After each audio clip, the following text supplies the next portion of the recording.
Hey everybody, welcome to Zenny62, and nice to have everybody here. And I'm here to talk about Logan Paul. And Logan Paul is a YouTuber who I only became aware of, I think, a few years ago. Actually, less than that, maybe. Okay, in all honesty, a few months ago. All right, and it was during the VidCon, the video convention that's held in Anaheim, right? And he had made a vlog of a scavenger hunt he had installed, a series of vlogs, I think some of them at very early in the morning, and a scavenger hunt that he had started. And it escalated into people chasing him, and he had this horde of people. It was really a fascinating way of building an audience and all that, right? And I thought, this is interesting, so I started talking about him. But from my perspective, I've been a vlogger on YouTube since April 21st of 2006, and I was invited to be a partner. Different in those days, right? In fact, Mila Quiliano and Steve Grove were the two YouTube executives who told me about the YouTube Partner Program and encouraged me to join the YouTube Partner Program, and I did.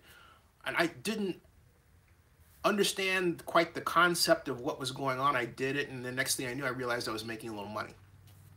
And then in April of 2008 and beyond, I started getting recognized for my political vlogging because I was talking about politics then, and President Obama, was then the senator, and hey Barry Lee, how are you? Welcome. And President Obama was running for president against John Edwards, and it was a heady time to talk about politics, and it really started the foundation for the kind of exchanges we have today about politics, both online and the ones we see on television, like CNN, for example.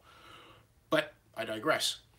That's when I became a partner. In those days, the YouTube vlogger was of all different ages, races, sex, color, whatever. And there was no discrimination. The most popular vlogger at that time, arguably, was Renato Paul Robinette was, I think at that time, what, his mid-40s, something like that.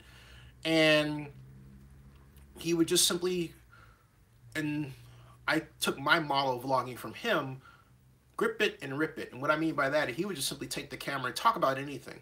In fact, he would sometimes make a video and it was dark like this, right? But he would still make the video. You could see the light coming up in his face, so it's kind of like, I've got something to say, right? And that's what he would do. And so he became popular that way, but also you could connect videos. Like Renato had his video, and then you could make a response and it could connect to that, and you saw this string of a conversation. And when you looked at the YouTube front page in those days, you saw then the most popular videos, and they were all conversational vlogs. All conversational.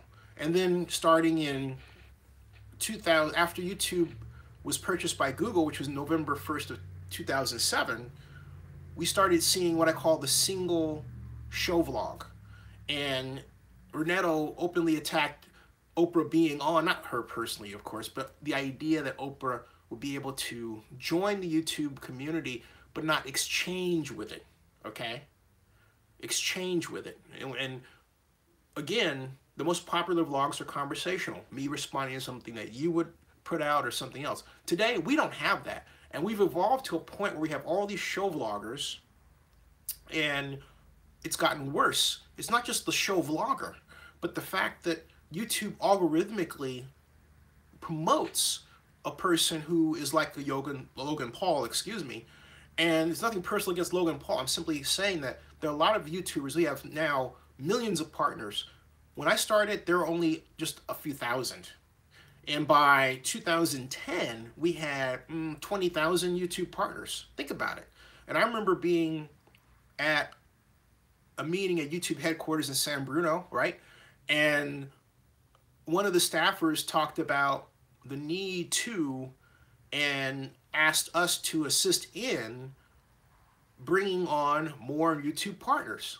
And we did. But I also asked this question. I said, do you have a kind of a matrix sheet for how many more staff we are going to need as YouTube to help basically minister service to all the new partners? And they didn't.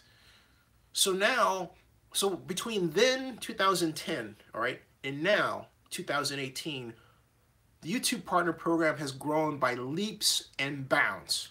I mean, it's just, compared to where it was and where it is today, it's huge. But within that, we've had, let's see, we had Chad Hurley as CEO originally, who was the founder, and then we had, for a time, Rob Klinkle, and then we have Susan Wojcicki, and we have one other person whose name I flew right out of my head. But we've had, on the average, 4 YouTube CEOs in over the last 8 years alone, basically over the life of YouTube, because YouTube started in late 2005, 2006, right?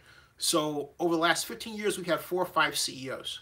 And if you think about it in terms of stability, that's not. That averages out to a CEO every 2 years. And what it also reflects is quite simply kind of a generational change in how YouTube is designed and how YouTube handles building its vlogger base. And back then, the systems were not sophisticated. We didn't have the analytics. Everything was new, okay? Everything was new. And we had people saying, hey, I remember one vlogger said, hey, if you want to get extra views, just put a link, just put in your tag Miley Cyrus, right? And then put a thumbnail photo of Miley Cyrus and maybe talk about her, and then we'll go and talk about what you really want to talk about. It was that kind of approach that led to a lot of people getting a lot of views. And in those days, you can't emphasize views over subscribers. But during that time, okay, again, there wasn't the kind of age and race and sex discrimination we see today, algorithmically. And hey, ML, how are you doing? And that's what we're getting. We have a situation where, hey, Barry Lee, if you could tweet this out if you're still there under #YouTube, that would be fantastic. Thanks. We don't have that anymore. And what I'm asking for is a return to what we had. I'm not saying turn back the clock and get rid of the analytics and everything. I'm simply saying, hey, look, stop the ageism and the racism and let people decide for themselves who they want to see. For example, in my subscriber base, I have, 38,000 subscribers, and they all don't get my notifications. Hey, my question is, how many of you got notifications about this? I saw one finally pop up, which indicated to me maybe I was doing something wrong in terms of just starting a video and not scheduling a time for it, because I figured out that if I schedule a time, ML Scott, you got it? Okay. If I schedule a time to start the live stream, even if it's like an hour later, then guess what? The notifications pop up. And that's not the thing YouTube tells you. But that's what I discovered. I thought, hey, wait a minute. If I just, rather than starting it early, maybe let's see what happens if, and I had to do this out of necessity because I had something else to take care of. I thought, well, what if I just started an hour later? And I set it. And next thing I knew, when it was ready to go, it's like, hey, Zenny's coming on. Hey, Zenny's going to talk about this. Hey, right? So I learned something about how to basically get the audience going. But even then, I read that the algorithm has a way of not telling everybody about what you're going to talk about based on what you're going to talk about. For example, my audience has grown to a degree because of the Raiders issue. But prior to the Raiders issue, I had a large audience when I was talking about Miley Cyrus and everything else. But that was before YouTube Live, right? Or Iggy Azalea, or anything else. What it should be is no discrimination. Just send out the notification to all 38,000 and let them respond. Just let that be that. Everybody should get the notification. Why not do that way? You know, that's what I'm saying. But in terms of Logan Paul, if you're saying, well, who's Logan? Logan is let me show you what I can show you what he looks like. This is what he looks like, and I can show you what I can talk to you about what the issue is. I can't show you a video because that would be infringing on his copyrights. All right, I don't want to do that. But this is Logan Paul right here. All right, that is Mr. Logan Paul, and that forest that he is in Japan. It is a forest where that is known where people go to basically end their lives in Japan for whatever reason. Logan Paul decided that he, for reasons still unbeknownst to me here, he was gonna, for whatever reason, that's him there, all right. And there's a petition by someone asking YouTube CEO Susan Wojcicki to remove him from YouTube, but this is what got him into trouble, and that what behind him is a person that he showed who had taken their lives and life. He vlogged about it. Not only that, I saw the vlog.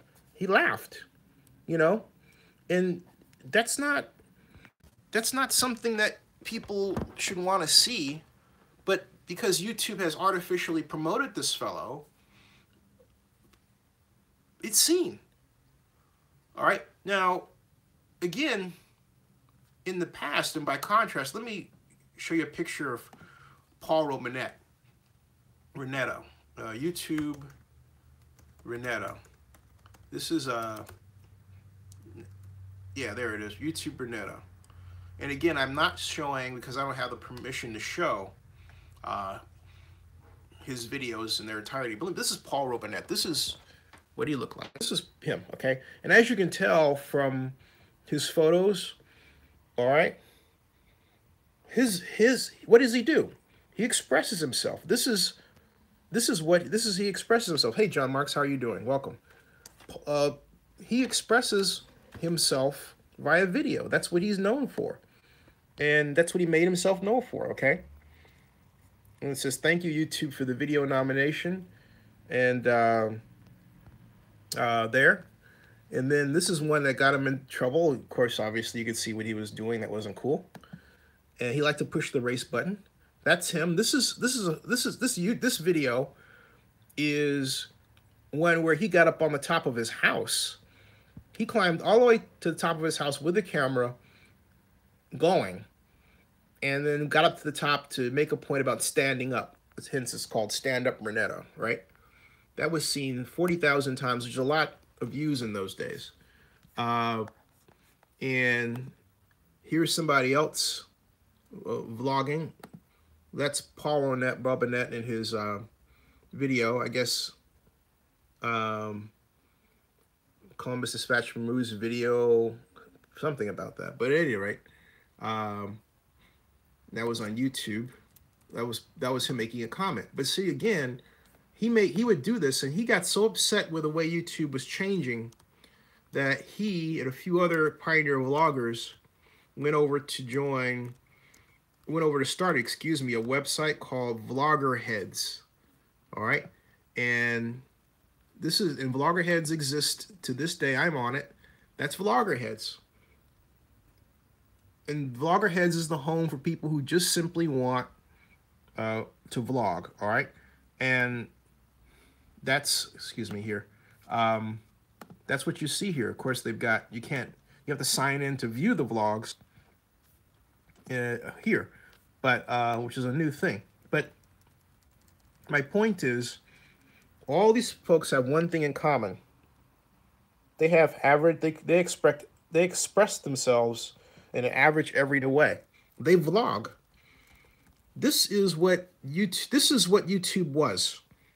Okay, this is what YouTube was. These were people who, in a number of cases, were previously on YouTube, who found it more difficult to maintain their audience because of the way the algorithm had changed, and because YouTube discovered that they were getting attention from teenagers, some as young as 13, and decided to ride that traffic wave as far as they could, and basically also algorithmically look the other way if someone posted something that was inappropriate.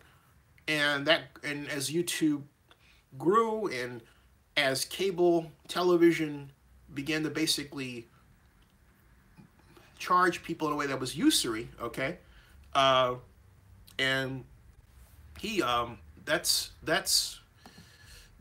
that became a problem. And I'm saying hello now to a guy who identifies himself as the dead guy in Logan Paul's video vlog. Welcome. So, I know that's what this guy's title is, okay? Let's take a look at this. This guy has joined the vlog. See, this is what he calls himself, that dead guy in Logan Paul's vlog, okay? All right, so keep him there, John Marks. Don't block him. I just want to make a point, okay? I just want to make a point. But my point is that the simple fact that Logan Paul did that gave rise to this kind of behavior, all right? It's not funny for someone out there to make a post, all right, about this, and I would think that the guy who made this account is doing so to make an intellectual point. I hope so. I don't know, but it's not the proper direction. There are a lot of things to talk about within this that we should talk about, and what we should talk about is above all else, why this is happening and what YouTube can do to stop it. And what I'm saying is that YouTube has to be honest and admit its culpability in promoting Logan Paul and promoting the idea that YouTube is only for those who are really young, because YouTube didn't start off that way. YouTube started with the simple idea between Chad Hurley and Chad and Steve that they wanted to upload videos and have their friends look at them. All right. Now they realized once it started to grow, they quickly realized, hey, you know what? We're onto something. And then Sequoia Capital investment banking company, hey, welcome. Hey, Black Lion Supreme, how are you? They said, hey, here's millions of dollars to grow it, and they did. And then Google came along, and the Logan Paul gentleman here writes, he says, you've got a point, man. What Logan did was horrible and disrespectful. Thank you. Yeah, it was horrible, disrespectful. But and not only that, not only was it horrible and disrespectful, but YouTube allowed it. And YouTube, when I first saw this, I thought YouTube was pushing this movie called The Thinning. And you might say, and John Mark says Logan Paul is a joke, and you might say, and I have to say, in honesty, I didn't extend an invitation for Logan Paul to join, and I should have, and I'm going to do so again. Now, I assume that maybe he wouldn't, but who knows? He might, I have nothing against Logan Paul, and I think Logan Paul, I thought, originally seemed to be on the direction of a classic vlogger, and so I held out hope that might be the case, and now it's like, no. Okay. Again, it's not Logan Paul's entire fault. It's the fault of YouTube for encouraging immature behavior. All right, I'll just say it right there. And for allowing certain people to grow at the expense of the classic vlog. And in this case, again, look, YouTube, for those of you who may not know it, had bought the rights to promote a movie called The Thinning, which was this movie that had Logan Paul in it that didn't... one of my viewers is saying that Logan Paul should go and work for Steve Sisolak, who's running for Nevada governor. Anyway, but hey, you know what? Sisolak might get elected if he did that because Logan Paul's got a huge footprint, so be careful what you ask for. But I digress. My point is that Logan Paul and other YouTubers have not... I mean, what happened was that, and I have to be honest and say I lost my train of thought when I was thinking about that. So I'll just come back home and say what I was going to say regarding Logan Paul. and it's this. And it's more about YouTube. YouTube is at fault, okay? YouTube is at fault for allowing this growth. And also they bought the rights to the movie The Thinning, okay? And, oh, hey, ahoy, PD, welcome, thank you. Welcome to Zenny62, and thank you for welcome. YouTube bought the rights to The Thinning, the movie The Thinning, and you probably were wondering, hey, how come I was seeing these ads for The Thinning, right, all over the place? And has anyone, I've seen ads for The Thinning, have you seen them? I've seen them a bunch of times. They would come up before my video was played. And there was Logan Paul, right? But I didn't know it was Logan Paul at the time, right? I didn't know. Then this whole scandal started, and I thought, oh, wait a minute, that's the guy that's in the Thinning trailer. Oh, okay, now I know who he is. And I contend, and this is why I blame YouTube, that this was originally all an elaborate plot. And the plot was, the plot was to make money for The Thinning and make its distribution wider. Now, Black Lion Supreme asks this question. He says, but why does YouTube encourage such behavior? Because the public acts like human pigs begging for more and more mud to wallow in. And but here's the thing, Black Lion, that wasn't always the case, right? Originally, when we had when YouTube was designed, it was designed to encourage conversational vlogging, and a person could take a vlog, and quite literally, you could put a link to the vlog you were responding to below it, and a person would see a string of videos that formed a conversation. It was a lot like what the great French entrepreneur Logan Moore had started with Seismic. And you say, what's Seismic? Seismic was this platform that allowed you to make these little few second long videos, but when you made them, you could attach your video to another video, and there was a string of conversations from different people. It's pretty neat. And it was very popular for a time. YouTube kind of borrowed that architecture, right, and continued with it. I think what happened in retrospect is that at that time, there was an algorithm to block something that was completely inappropriate from being attached. We can do that today. And what I'm saying is we need to go back to encouraging people to talk to each other in this way. I think the byproduct of this would be, the great byproduct of this would be a better socialization pattern or dynamic online than there is in this Facebook text-based way. And I think it would point a new bright future for YouTube and change the course of social media as we know it, because people would be using video to respond to each other in a way that isn't done today. Think about it. I mean, if you're watching this and you've been involved in vlogging for a long, long time, which I hope you are and have been, you remember a time when we had essentially two platforms. We had YouTube in 2006 and Blip TV.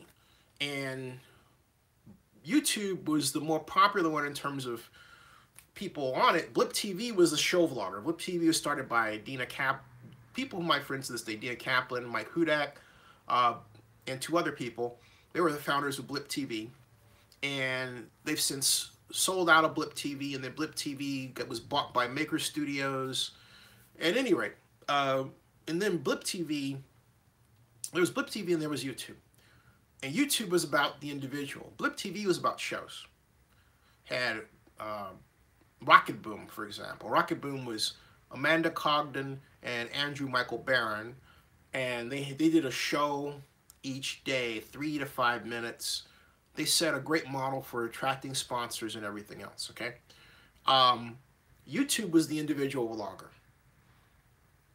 But there was no real attempt after the sunsetting of Blip TV to say, hey, can we make the conversational vlog with the show vlog in a way that encourages the growth of both. That thinking had never come into YouTube. And then what happened was that as cable TV started really overcharging people, for cable, and cord cutting began in earnest, people would come to which you may be watching this on, which might be a smartphone or a tablet, and it became easier, and also social media grew and different platforms grew, it became easier to develop an audience without being on television at all, right? At all. And so then we had people making full shows and then getting awards for it. For example, I don't know if you've ever heard of, it's called the IAW. It's the International Academy of Web Television, IAW TV.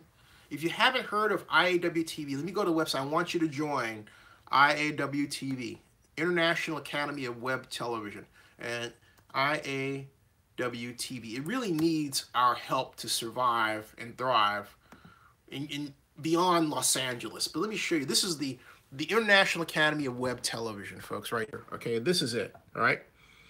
And they have the IAW TV Awards, which were done on October 4th, so you come to the right place, right? And this is, see, this is some of the awards, like Best Drama Series, Brown Girls, Jade of Death, Petrol, Restoration, Running with Violence, The Pepper Project, Jade of Death was the winner. Best Comedy Series. These are things that you should hear about on YouTube, right? Best Directing. Brown Girls, High Life, Jade of Death, Petrol, Teenagers, Best Directing. We should also just have Best Classic Vlogger. Best Writing. But you see, my point of showing this is to demonstrate just how far we have, this is like Best Live Series, okay? Just show you just how far this has evolved to a point now where you have a community of people who make content specifically for consumption via a video sharing website or even their own video upload blogs and websites, okay? That's how far we've evolved. And yet, those are for shows. But again, they're shows, but what we've taken out of the equation is the classic vlog, the classic conversation. We become so show-oriented that within that, YouTube says, well, gee, how do we develop an audience for a show, right? Who's watching the show? And then it's someone of a certain age, and so they adjust the algorithm to reflect that. I'm not kidding you. This is what's done. This is what's done. The minute you express a pattern that might imply that you're of a certain age, you are fed up, not fed up like you're tired, but you are offered a certain type of content that the designers of the algorithm have predetermined you may want to see. Okay? So if the person like myself is making, or you may be watching this and you're making a vlog and you're thinking, how do I grow my audience? You're stuck. And this is something else too I have to be candid about. On the platform, we have people who buy views and subscribers. This has gone on for 10 years, folks. I mean, 10 years. And so that number you might see from someone, sometimes it's inflated. And is it right? No. Is it common? Yes, it's very common. It's very common. You know, you have people who are fueled by venture capitalists who take some of that money and, you know what I mean, buy views and buy subscribers. Next thing you know, they're like, whoa, 200,000, whoa, right? And then here's the thing, all right? That account they buy, it isn't, someone said, well, that's fake. Well, not entirely, because what I found is that many of those accounts have at least 1 or 2 real followers connected to them. And so that video that is part of the field of accounts that are, quote, bought, if you will, bought subscriptions, right? That one video, that account that picks up the video that bought the subscribers, all right? Let's say it gets sent out to somebody else on the other side of that one account who subscribed, who's real. So there is an impact, there is a total impact to buying these, but it's not one-to-one. It's not like for every 200,000 that are bought, you're gonna get 200,000 more views. But you do get more views because there's some people back there who are real, who subscribe to these other accounts, who maybe went dormant at some point and so on. Don't know. But it happens. And so it becomes the rich, if you have, you know, VC backing, your friends or family,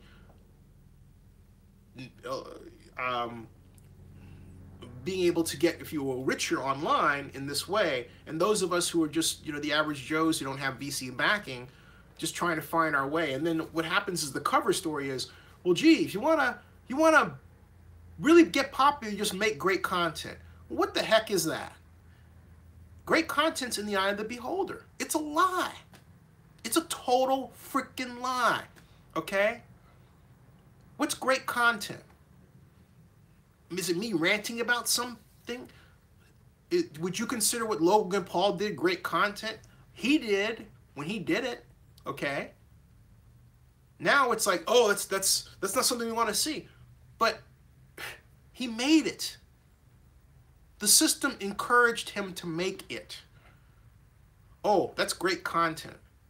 So now we're supposed to say it's not. We know it's not, but he made it thinking it was.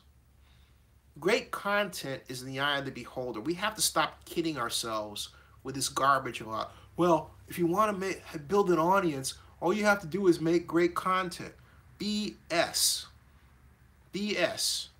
If you want to build an audience, the real thing you really have to do is understand how to get around the restrictions that YouTube has placed. And one thing I can tell anyone, if you want to build an audience, you have to be here constantly. I hate to say that, but you have to vlog. And it's easier to vlog today with great apps like the YouTube. We had YouTube Studio, and now we have the standard YouTube app, which is better than ever. It's great to do that, right? It's fantastic, better than ever today. To be able to quickly build your content. But the trouble is you have to do it to stay relevant because everybody else out there is doing it. One thing I'm glad YouTube has stopped doing is or slowed down the rate of is people posting these shots of gaming, all right? And which is something else too, folks. I'm going to start talking about Madden NFL 2000 because it fits my audience. How many of you out there are Madden fans or play Madden, right? And I played it before. It's just that my problem is that you have to actually take time to sit down and play the game to vlog about it. Or I suppose you could vlog about the game while you're playing it, right? But I don't like when people have actually posted these videos of just the game themselves. To me, that's cheating. It's like, no, don't do that. Don't do that. That's copyright infringement. And yet, we have hundreds, I would guess millions, I would think, of these inappropriately posted videos going back years that YouTube really should, if they haven't, whipped down. And that's a great thing. That is a great thing, okay? By the way, if you all have any questions, you could post them in the chat area or any observations, because I got Black Lion's observation and everything else. I think H.O. Poly says, could you put me up a rank? And if you're asking to be a moderator, no, I can't do that because I don't know who you are, okay? John Marks, for example, in blue here, is a moderator. He's a loyal guy, all right? And so now, right, and Black Lion says, Black Lion plays Madden. Thank you for that. So I'm going to move more to that and talk about Madden NFL 2018, right? And different strategies and everything else. That'd be a lot of fun to do. Hey, oh, hey, thank you, John Marks. You're very welcome. But my point is that this is the entertainment of the future. This is the entertainment of the future now. While I'm talking with you, my mom is downstairs. She watches CNN. She loves CNN. But if you watch CNN, what do they do? But they have a set of people sitting around talking about news that some reporter has discovered. That's something that I'm working toward on a smaller basis. Having people in Oakland who are covering politics, reporting on things. Then we have a live stream talking about what that person discovered, and maybe we have a politician on to talk about what they're doing. And we could do that in any different city, you know? And we can work with people in different cities to set up that kind of model. That's easy to do. And easy to do today because the technology allows us to do it. But my concern is that YouTube won't allow us to propagate to grow. And, you know, we got to work around that. We shouldn't have to. And if we had the old YouTube way, we didn't have this complex algorithm, we could grow a lot faster. But, you know, or on the other hand, we could say, hey, look, just focus on gaming and try to focus on something stupid. I don't know. That's not me. I refuse to do that. I refuse to do that at all. And then you have a number of people who are going to other platforms. I'm not going to. Like someone said to me, why don't I use Facebook Live, right? I have used Facebook Live on occasion, but the advantage of YouTube Live over Facebook Live is that once this live stream is done, okay? Once this live stream is done, what'll happen is that it becomes a video on demand and searchable. Not only that, I can, and I've already done this, and some of you may have seen it, I can post this on Twitter. I could post this. I should have posted it on Facebook. Dog, I can still do that. I can do that right now. And say, join me, right? And I can post this on Facebook and a number of places. And you can see the stream, right? You can click on the link and join us and go from there. And then on top of that, the beautiful thing, and it really is a beautiful thing, is you can find it in search. Okay, you can find it in search. That's the beautiful thing, all right, is you can find it in search. I can't find the common standard, I can't find the common standard Facebook Live posting in a Google search. I just can't. You have to know to go to Facebook to find the live stream that may have been done later or is active. And whereas I can go to Google search, or I can go to Yahoo search, or any place else. ML Scott says, what about Periscope? It's a great question. Periscope too has a limitation where I have to be on Twitter in order to know that Periscope is going. And the common Periscope video, in terms of its title, is not readily searchable in any search engine. Not just Google, but Bing or Yahoo or any of the hundreds of search engines, and there are hundreds out there to use. So YouTube offers the example of a live stream, they really got it right, that becomes a video on its system. So YouTube has really got it right. And what's missing from the YouTube component is what's missing from the YouTube component basically is something that allows us to really want to engage and join in on a mass basis on that live stream more so than you can today. And for part of that, I blame the algorithmic design. But what we have right now in terms of YouTube Live, and in particular YouTube Live Mobile, which I contend works better than YouTube Live on the desktop is the true future of television. It's right here. And I haven't seen anybody in media take advantage of, which is what I might add is the cornerstone of Zenny62 Media, is to do just that. But they haven't. I go and I cover events today, and more often than not, by 95%, it's all these folks taking notes, right, rather than live streaming. And people want to be there. They want to see what's happening today because they know that you can show it. A lot of people don't want to know my view of what happened on something if they can be there. They want a combination. They want to see it, and then they want to know my view. All right? That's what happens today. They want show and tell. Show us Zenny and then tell us what's happening. Show and tell. Or I can see it, you can tell me, but I'm going to tell you what I think of what I see, right? That's what I see. That's what I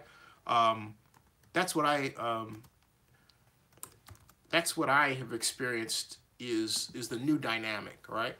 Today in media, and I can say I've been at this for a while now. I really can. So I've tried. There are systems that allow you to post multiple places, and that's fine too. But again, I say that why post multiple places when what you post in terms of Periscope, a person has to think about going to you to see what you posted, as opposed to it being searchable in Twitter. Have you ever noticed that if you search for anything on Twitter, you'll find past tweets, but I don't see anything that highlights a Periscope video. And I might add that, YouTube, excuse me, not YouTube, but Twitter was going to kill Periscope. Did you know that? They're about to take it out. And it remains, so sadly it's on a death watch. When are they going to stop doing it? That's the question. All right. So yeah, ML said you didn't know. Yeah, that's it. So anyway, coming back to the subject of Logan Paul, which I'm going to talk about again. Again, this is nothing personal to Logan Paul at all, and it's just that there is a dynamic where YouTube has created Logan Paul. They were helping to promote a movie called The Thinning, and I believe, and I still contend, I've said this before and I'll say it again, that YouTube encouraged Logan Paul to make videos that were edgy, that to get our attention, that would deliberately attract the ire of certain people, a large scale, and then in the process bring attention to him, okay, and then bring more attention to the platforms he was on. And YouTube has worked its way to this point. For example, in the early days of promoting vloggers, YouTube would have commercials about certain people, or that suddenly they would work with PR companies to place oh, Black Line, you said, did you see The Thinning? You thought it was a great movie? Okay. Which is fine. The Thinning, I haven't seen it yet. The premise of The Thinning is it's a dystopian future where, because of overpopulation, certain people are selected to survive beyond a certain point. It's a modern take on a movie called, and John Marks, you might remember this, Logan's Run, right? Where once you went over 30, you were targeted for termination, but they didn't call it that.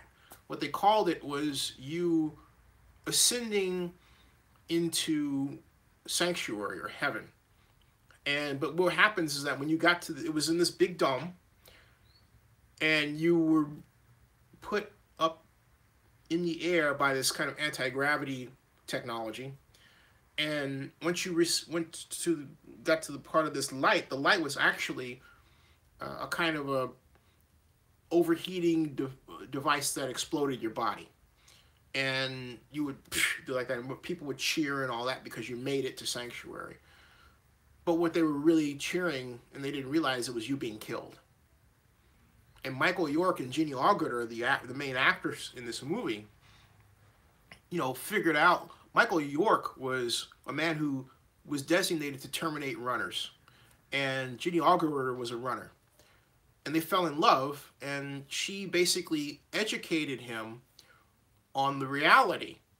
So they, in figuring out how to escape the world, they discovered that the world that they were born in, that they thought was an entire planet, was really a domed city. A gigantic domed city. And outside that city was the reality. The reality was a world that was decimated by nuclear destruction. That was what Logan's Run was all about. Great movie, okay? A great movie. And so, fantastic movie, a classic. And so, The Thinning, which I haven't seen, but I'm acquainted with the story, takes takes a similar view, and that's the movie that Logan Paul was in, and it is in. But again, YouTube bought the rights to that. But what YouTube did prior to that was they would hire PR firms to promote certain vloggers they wanted promoted, all who were white, young for the most part. They changed that a little bit more recently, but it sent the message that, hey, only if you're white and you're below the age of 20, you get promoted. And they would promote the folks, and so you would see these commercials, you would see them on talk shows, right? Or placed on television, or for example, when Disney bought Maker Studios, then you would see, like, I think it was Bethany Moda was on Dancing with the Stars. You're thinking, who's Bethany Moda? And they would say she's a YouTube star. So you were probably asking, how did a YouTube star wind up on Dancing with the Stars? And it's because Disney had bought Maker Studios, which was started by Lisa Nova, who was a pioneer YouTube vlogger who used to do comedy. She was a show vlogger, okay? And she teamed up with her boyfriend, okay, and who was a comedian. They're all comedians in LA. And they had this brilliant idea of basically buying up, first of all, starting smaller YouTube channels, and then other YouTube channels, and then creating what are called a network. We call them multi-channel network. And they grew their network to 50,000. And then they had different people buy in. They had a deal where they would basically take a percentage of your YouTube ad revenue from Google through Google AdSense. And if you think about it, you get maybe $1 here, $1 here, $1 here, $1 here. Let's say you get $7, $1 each from 7 YouTube channels. You've got $7. So you get richer. So you expand that pie. That's the idea behind a multi-channel network. So they grew their multi-channel network into Maker Studios, and Disney bought them for $500 million. So they got really rich. All collaborative. And so, because now Disney owned the rights to these stars in this multi-channel network, they could take people like Bethany Moda and put them into their different television programs and movies. Now, all the time you're thinking, I've never heard of Bethany Moda. I've never heard of this person or that person. And why are they on?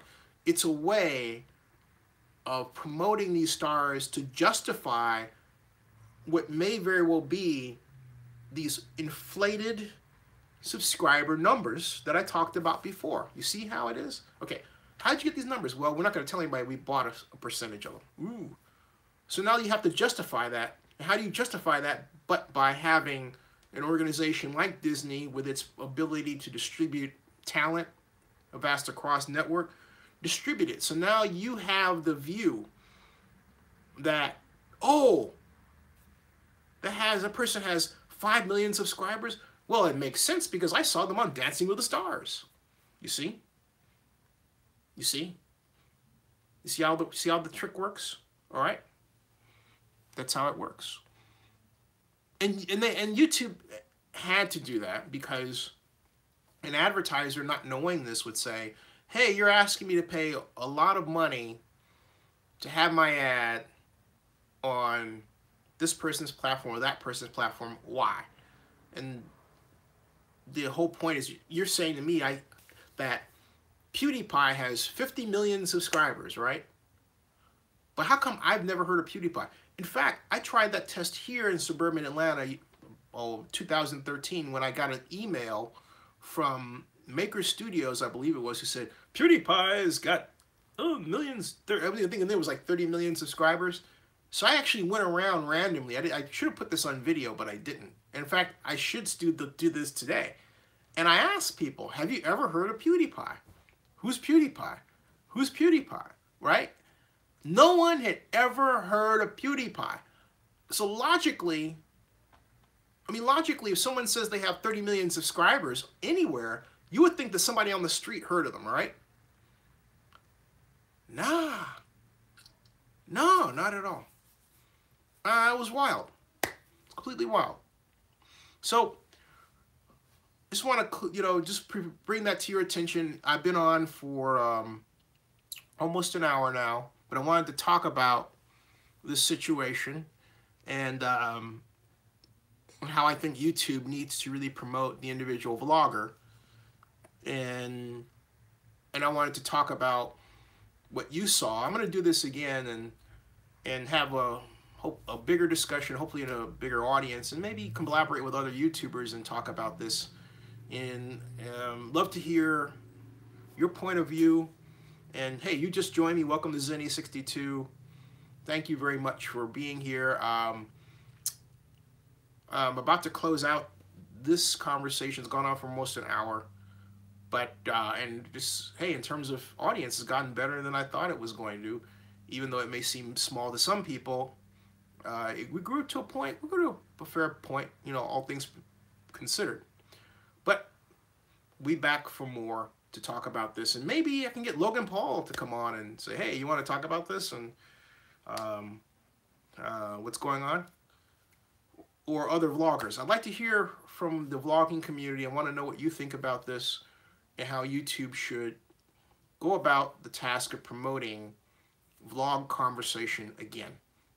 De-emphasize the shows, but talk about the individual, but give a platform of distribution to not just individual vloggers, but also people who are, and I'm going to say this, doing news. I'm credentialed for Comic-Con for the 9th straight year, WonderCon for the 9th straight year, 10th straight year. I'm on the White House press list, credentialed for the NFL draft since, 2005? Well, the Night of Wonder Stars Oscar party. These are all news-making events. YouTube should have a way where the common person can find out who on YouTube is doing news, is reporting news. That should be a special section that a person can click on. You can see a list of channels and who's talking about what and where they are. If they're doing a live stream from a place, you should be able to see, hey, NFL owners meeting live, click here, right? That is something we need to see. That would benefit me, of course, benefit other people.